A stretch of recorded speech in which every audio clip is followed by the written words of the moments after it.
We got a big story here. A U.S. pharmaceutical giant reportedly planning to move their operations overseas. The maker of the popular arthritis drug Humira announces that they have an offer to buy a Dublin-based company for more than $53 billion, according to the Wall Street Journal. Now, this deal will allow that company to go to Ireland to avoid the higher tax rates that are here in the United States. And this is a trend. Let's bring in Stuart Varney, host of Varney & Company on the Fox Business Network. Stuart, we have the second highest tax rates, corporate tax rates in the world, right? It's the highest corporate tax rate of an industrialized democracy, 35%. Nobody is higher than that. So should anyone be surprised that this company, which is the former Abbott Labs, and other companies are moving to Ireland? This is all about running away from very high corporate taxes at the federal level and running away from the very high corporate taxes in Illinois.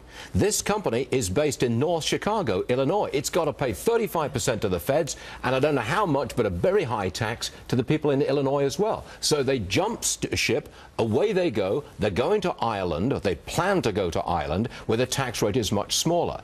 They would be, if this goes through, by my count, the 48th American company to jump ship, go overseas, primarily for tax reasons. You know, there's this notion that, well, corporations are, sort of the big bad guy in the way, the parlance of the federal government, at least over the past several years, and that we need to basically milk them for everything we can because they're not good about, corporate governance or whatever they think they're not good at.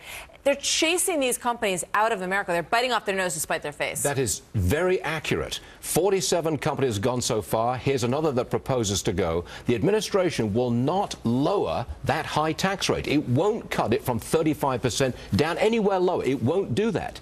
Its solution is to say, well, we'll make it more difficult for American companies to leave. We'll fence them in. We'll keep them in.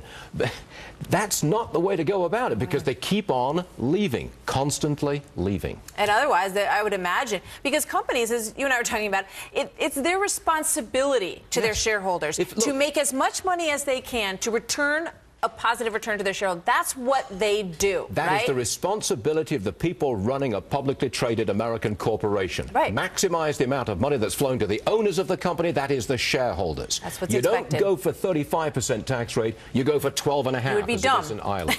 I was in Dublin last week, and I walked past a row of American companies with their offices in Dublin purely for tax purposes. Well, there's a way to change that situation. Lower, create incentives like Texas has done, right, to bring American companies into that state because they don't want to pay the taxes elsewhere. So, there's a way to get around this. Just have a word with the White House, Martha. I'll work on that. We'll work on that. Stuart, thank you very much. Sure thing. Thank you.